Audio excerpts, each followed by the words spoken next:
Hey guys, welcome back. It is another day on the Goldwing. Big Yeller, my 2010 Honda Goldwing. Cruising around, trying to get some twisties in. Just got the one camera running at the moment. Gonna try to do a quick vlog before I get home. I wanted to talk a little bit about me.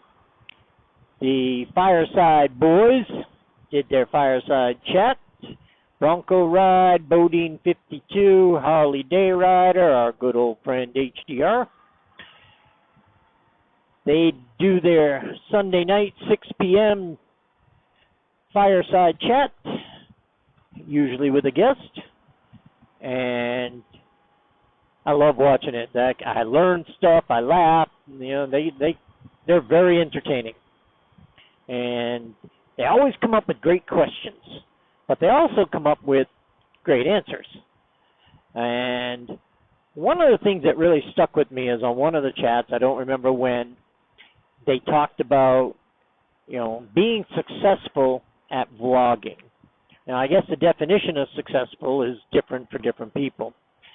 A lot of people, the success is getting through the day, coming up with a subject, and actually doing a reasonably entertaining vlog, which for me is an extreme challenge. But anyway, one of the things they talked about was keeping it real. And I thought, that makes all the sense in the world. I like to know a little bit about the people I'm watching. I like to know who they are, what they do, what makes them tick. I mean, obviously they love motorcycles, and that right there is going to have us getting along well. They love to vlog, which that right there is going to have us getting along well, because I do as well. But it's neat to know a little bit about them. And, they've each had their wives on the chat now and then. They have some vlogs out with their wives, and it's pretty cool. I would love to get my wife to be able to do that, but she is ridiculously shy when it comes to things like that. So it may be a struggle to get her to actually speak on camera. I know it's nearly impossible to get her to be on camera. But anyway, I'm going to start with the keeping it real. And to me, that is letting you know a little bit more about who I am, where I came from, how I got to where I'm at. And so today, I think I'm basically going to start at the beginning. And, this answers some questions, too, about how did you get into motorcycle riding? What was your biggest influence? Some of these challenges that I see bouncing around. I'm not doing this as a challenge, but I'm just going to pop it out there, and, you'll learn a little bit about me. So today I'm going to start at the beginning of my motorcycle addiction, how I got to where I am today as far as being addicted to riding motorcycles and traveling and camping and just doing anything motorcycle related. When I was very young, and I might even try to find a picture and I will post it here somewhere. When I was very young, my dad bought me a little Honda 50 mini bike.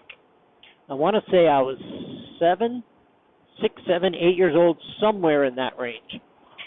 My dad had been racing motorcycles, dirt bikes, motocross back in the day, just local for fun stuff.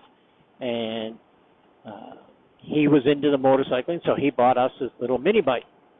I do not remember him having a street bike back then. I think he strictly did the motocross stuff. And my brother and I, who was about a year and a half younger than I am, we had an absolute blast on that little mini bike. We had a big sand pit out in the backyard, and we'd go flying around, and we crashed it a lot, but in the sand it was no big deal. And we just had a ball. And eventually we started setting up little ramps and doing jumps with this thing, and it was fun. But it wasn't long after that Mom and Dad got divorced, and Of course, the money became super tight at that point. My mom had three of us to take care of, while Dad, he went and did his thing. And motorcycles and mini bikes, all that stuff were gone. And I do remember a few years later, my dad would come to visit and spend some time with his kids, and we got to spend some time with him, and he had a street bike. And I remember going for rides on the back of that street bike and loving it. I thought it was just the coolest thing to ride a motorcycle on. My dad would take us on some of the roads up there in southeastern Massachusetts, where I grew up. I was born in Plymouth, raised in Kingston, and stayed there until I hit 27. But that'll be a future video. Well, did the riding with Dad when I was, before my teenage years. And then the teenage years came along, and there was no riding. And my mom and Dad actually remarried each other, got back together. And there was no motorcycling during that time. And I graduated high school. They moved to New Hampshire. I stayed behind. I eventually got married. I was still 19 when I got married. And my wife and I went to visit my parents up in New Hampshire. And Dad had a Honda Shadow. I want to say it was like an 84, 85, 86 version Honda Shadow. Oh, boy, that was a pretty bike. I remember thinking, God, I love that thing. And while I was visiting him, Dad said, hey, you should take it for a ride. Well, now, mind you, I hadn't been on a motorcycle since, before my teenage years. Hadn't ridden one of my own. And he's like, well, that's all right. Go ahead. Try it. So I sat on the thing, and I knew I had to pull in the clutch, learned how to start it. And then I was like, well, how do you shift? Where are the gears? What's first gear? What's second gear? Well, he explained it to me. And my wife at the time was watching. My dad was watching. I think my wife was watching with amusement. My dad was watching with trepidation.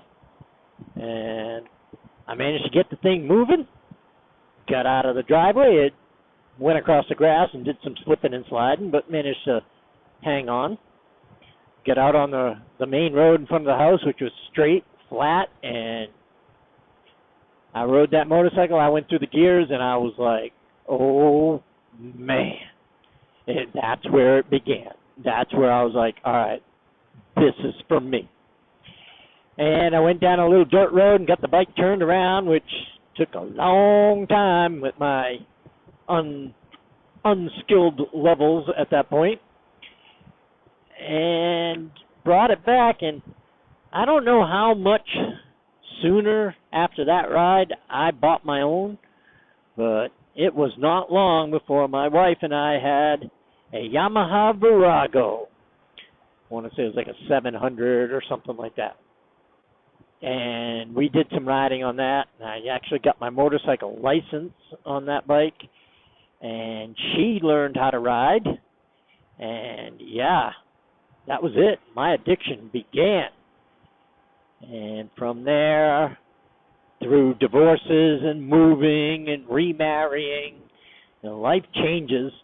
I moved out of Massachusetts and to western North Carolina. All that's for future videos.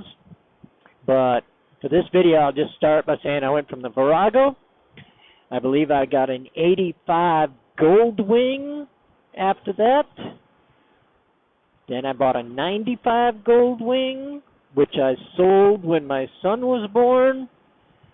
And I bought a Yamaha Virago sometime when my son was fairly young.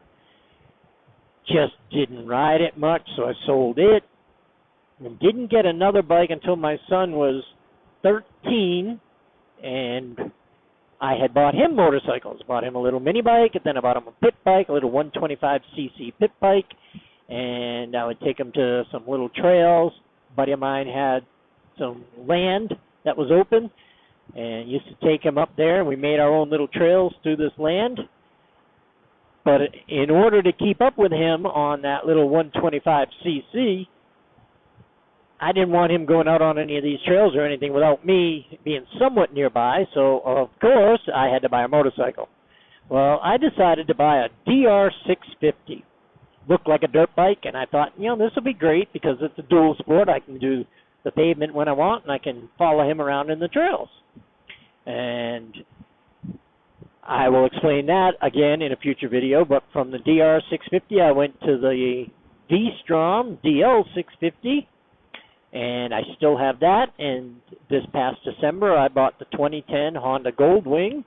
At the time it had 9,300 miles on it, which I thought was pretty darn low for a motorcycle that was 10 years old.